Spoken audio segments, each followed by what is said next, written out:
بسم اللہ الرحمن الرحیم۔ السلام علیکم پیارے دوستوں، ابلیس انسان کا ایک ایسا دشمن ہے جو انسان کو ہر طرف سے مایوس و پریشان اور تنگ کرنے کی کوشش کرتا ہے، یہاں تک کہ جو نیکیاں اس نے کیول اور کیول اللہ تبارک و تعالیٰ کی رضا کے لیے کی ہوتی ہے ان کو بھی برباد کرنے کی کوشش کرتا ہے، اور انسان کے عمل اور اخلاص کے بیچ رکاوٹ بن کر اپنے وسوسے ڈالتا ہے تاکہ انسان کو راہ حق سے بھٹکایا جا سکے۔ پیارے دوستوں، ہم میں سے اکثر لوگوں کے ذہن کے اندر یہ سوال آتا ہے کہ آخر جب شیطان کو رمضان میں قید کر دیا جاتا ہے تو پھر بھی لوگ گناہ کیوں کرتے ہیں، اور رمضان میں شیطان کو کس جگہ پر قید کیا جاتا ہے، اور قید کرنے والا کون ہوتا ہے، اور شیطان رمضان کے اندر کہاں چلا جاتا ہے۔ پیارے دوستوں، آج کی اس ویڈیو میں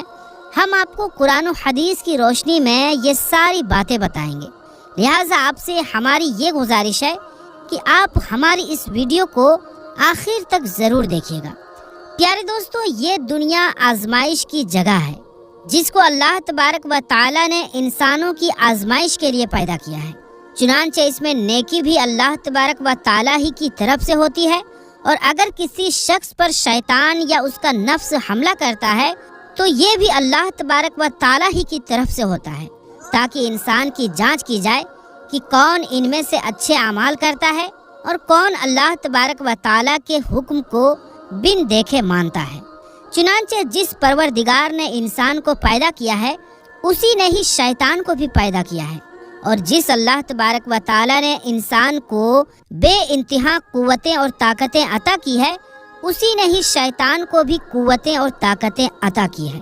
اس سے یہ بات تو ثابت ہو گئی کہ شیطان بھی انسانوں کا تصرف کرنے، استعمال کرنے کا حق رکھتا ہے، اور شیطان کو جو انسان پر حاوی کیا گیا ہے تو یہ انسان کے امتحان کے لیے ہے۔ اگر ایسا نہ ہوتا تو پھر اس دنیا کو بنانے کا اور انسان کی آزمائش کرنے کا کیا مقصد تھا؟ پیارے دوستو، ان ساری باتوں سے یہ بات تو کلیئر ہو گئی کہ انسان کو جو کچھ بھی پہنچتا ہے وہ اللہ تبارک و تعالیٰ ہی کی طرف سے پہنچتا ہے۔ کبھی کبھار وہ خوشخبری کی صورت میں ہوتا ہے، اور کبھی کبھار انسان کی آزمائش کے لیے ہوتا ہے کہ یہ انسان بغیر دیکھے ہمارے اوپر یقین رکھتا ہے یا نہیں، اور کیا انسان جس نے لا الہ الا اللہ محمد الرسول اللہ پڑھ لیا وہ ہماری پیروی کرتا ہے یا پھر شیطان کی۔ چنانچہ جس وقت اللہ تبارک و تعالیٰ نے شیطان لعین کو مردود کر کے نکالا تو اس وقت شیطان نے اللہ تبارک و تعالیٰ کی بارگاہ کے اندر عرض کی کہ اے اللہ عز و جل، مجھے مہلت دے تاکہ میں تیرے بندوں کو بھٹکا سکوں، اور میں ان کے دائیں بائیں، آگے پیچھے اور اوپر نیچے سے ان پر حملہ کروں گا، اور تو ان میں سے زیادہ تر لوگوں کو ناشکرا پائے گا۔ تو اللہ تبارک و تعالیٰ نے ارشاد فرمایا تھا کہ میں نے تجھے مہلت عطا کر دی، جس پر حضرت آدم علیہ السلام نے اللہ تبارک و تعالیٰ کی بارگاہ کے اندر عرض کی، اے اللہ عز و جل، پھر میرے لیے کیا ہوگا؟ تو اللہ تبارک و تعالیٰ نے ارشاد فرمایا کہ میں اپنے انبیاء اکرام کو تمہاری اولاد کی طرف نازل کروں گا، اور اپنی کتابوں کو اتار کر تمہاری مدد کروں گا، اور تمہیں ایسے طور طریقے سکھاؤں گا کہ جن کی مدد سے تم شیطان سے محفوظ رہ سکو گے، یعنی بچے رہو گے۔ چنانچہ اسی اللہ تبارک و تعالیٰ نے ہمیں یہ بتایا ہے کہ جب کسی پر شیطان کا حملہ ہو تو اسے اعوذ باللہ من الشیطان الرجیم پڑھنا چاہیے، اور اگر کسی کے دل کے اندر بہت زیادہ وسوسے اور برے خیالات پیدا ہوں تو حضور اکرم صلی اللہ تعالیٰ علیہ وآلہ وسلم نے ارشاد فرمایا کہ بائیں طرف منہ کر کے 3 مرتبہ تھوکیں اور اعوذ باللہ من الشیطان الرجیم پڑھیں، تو اللہ تبارک و تعالیٰ ان وسوسوں سے اور شیطان کے حملوں سے اسے محفوظ رکھے گا۔ اور اسی طرح سے جب انسان کھانا کھاتے ہوئے بسم اللہ الرحمن الرحیم پڑھ لیتا ہے تو شیطان اس کھانے کو کبھی نہیں کھاتا، اور جب انسان اپنے گھر کے اندر داخل ہوتا ہے اور بسم اللہ پڑھ لیتا ہے تو شیطان اس کے گھر کے اندر داخل نہیں ہو سکتا۔ چنانچہ اسی طرح سے اللہ تبارک و تعالیٰ نے ہمیں شیطان سے محفوظ رکھنے کے لیے اور اپنے کاموں کے اندر اخلاص کو پیدا کرنے کے لیے رمضان شریف کو بھی عطا کیا ہے، کہ جس کے اندر شیطان کو بالکل ہی قید کر لیا جاتا ہے تاکہ تمام لوگوں کو آزاد چھوڑ دیا جائے، اور قیامت کے دن یہ لوگ بہانہ نہ کر سکیں کہ یا اللہ تبارک و تعالی ہمیں شیطان نے تیری راہ سے بہکا دیا تھا، جس کی وجہ سے ہم تیری نافرمانیوں کے اندر ڈوبے رہیں۔ اگر شیطان نہ ہوتا تو ہم ہرگز گناہ نہ کرتے۔ تو اللہ تبارک و تعالی رمضان شریف کے اس مہینے کے اندر شیطان کو قید کر کے ہمیں یہ بتا رہا ہے کہ تم جو گناہ کرتے ہو وہ صرف شیطان ہی کی وجہ سے نہیں ہوتے، بلکہ کچھ گناہ ایسے بھی ہوتے ہیں جو تم لوگ خود اپنی پسند اور مرضی سے کرتے ہو۔ شیطان تو بس صرف تمہیں وسوسہ اور برے خیال ہی ڈالتا ہے، حقیقت میں تم لوگ ہی خود ظالم ہو۔ چنانچہ رمضان شریف کے اندر شیطان کے قید ہونے کے باوجود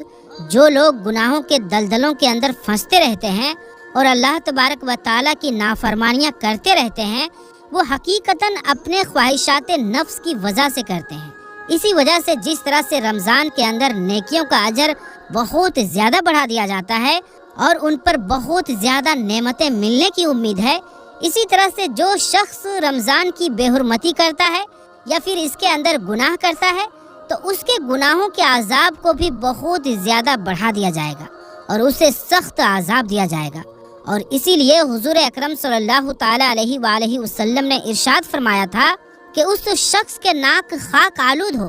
کہ جس کے پاس رمضان شریف کا مہینہ آیا لیکن وہ بندہ اپنی مغفرت نہ کروا سکا، اور اس شخص کے بھی ناک خاک آلود ہو کہ جس نے اپنے والدین میں سے دونوں کو یا پھر ایک کو پایا لیکن ان کی خدمت کر کے جنت کو حاصل نہ کر سکا۔ چنانچہ رمضان شریف کے اندر شیطان کو کہاں پر قید کیا جاتا ہے،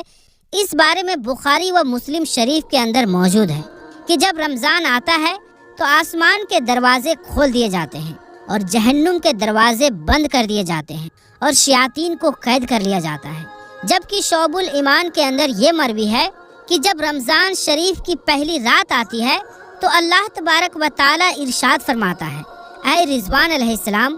جنتوں کے دروازے کھول دو، اور اے مالک علیہ السلام امت محمد صلی اللہ تعالی علیہ وآلہ وسلم کے روزے داروں پر جہنم کے دروازوں کو بند کر دو۔ اور حضرت جبرائیل علیہ السلام کو حکم ہوتا ہے کہ اے جبرائیل علیہ السلام زمین پر اترو اور سرکش اور شیاطین کو قید کر دو اور ان کو توق اور ہتھکڑیوں کے ساتھ جکڑ کر سمندر میں پھینک دو، تاکہ وہ میرے حبیب حضور اکرم صلی اللہ تعالی علیہ وآلہ وسلم کے امتیوں کے روزوں میں فساد یعنی خرابیوں کو پیدا نہ کر سکے۔ اور کنز الایمان اور بعض روایات میں یہ ہے کہ شیطان کو جکڑ کر سمندر کی گہرائیوں کے اندر پھینک دیا جاتا ہے۔ پیارے دوستوں،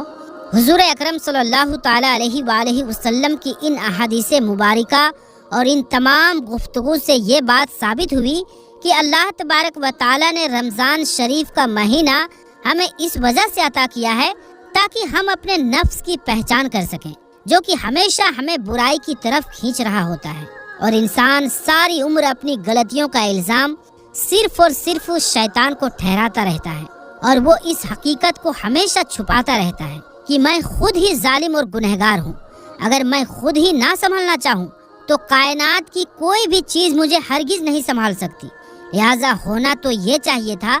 کہ ہم حضور اکرم صلی اللہ تعالی علیہ وآلہ وسلم کے ان فرامین کو سن کر اور رمضان شریف کے فضائل سے آگاہ ہو کر اپنی پہچان حاصل کرتے اور اپنے نفس کی مخالفت کرتے یعنی برود کرتے، اور اللہ تبارک و تعالیٰ کی بارگاہ کے اندر گڑ گڑاتے کہ یا اللہ عز و جل تو ہمیں نیکی کی توفیق عطا فرما۔ لیکن ان تمام تر حقیقتوں سے منہ موڑ کر ہم پھر بھی انہی برائیوں کی دلدلوں کے اندر پھنستے چلے جا رہے ہیں۔ لہٰذا ایسے لوگ جب قیامت کے دن اللہ تبارک و تعالیٰ کی بارگاہ کے اندر عرض کریں گے کہ یا اللہ عز و جل ہمیں شیطان نے گمراہ کر دیا تھا، تو اللہ تبارک و تعالیٰ ارشاد فرمائے گا کہ کیا میں نے تمہیں رمضان شریف کا مہینہ عطا نہیں کیا تھا کہ جس کے اندر شیاطین کو تو قید کر لیا جاتا تھا، لیکن اس کے باوجود تم گناہ کیا کرتے تھے۔ تو اس سے یہ ثابت ہوتا ہے کہ تم لوگ خود ہی ظالم تھے۔ اگر تم لوگ خود اچھے ہوتے تو شیطان تمہیں کس طرح سے گمراہ کر سکتا تھا، جبکہ شیطان نے میری بارگاہ کے اندر یہ پہلے ہی عرض کر دیا تھا کہ یا اللہ عز و جل میرا تمام لوگوں پر قابو ہو سکے گا سوائے ان لوگوں کے کہ جو تیرا سچا بندہ ہے ان پر میرا کوئی زور نہ چلے گا، لہٰذا ہم میں سے ہر مسلمان پر یہ بات لازم ہے کہ وہ ان باتوں کے اندر غور و فکر کرے کہ اگرچہ برائی کی دعوت دینے میں شیطان کا ہاتھ ضرور موجود ہوتا ہے، لیکن شیطان کو ہم پر اس قدر قابض نہیں کیا گیا کہ وہ زبردستی ہم سے کوئی گناہ کروا دے۔ یہی وجہ ہے کہ جب جہنم کے اندر لوگ شیطان کو لعن طعن کریں گے کہ تو نے ہمیں گمراہ کر دیا، بھٹکا دیا، تو شیطان کہے گا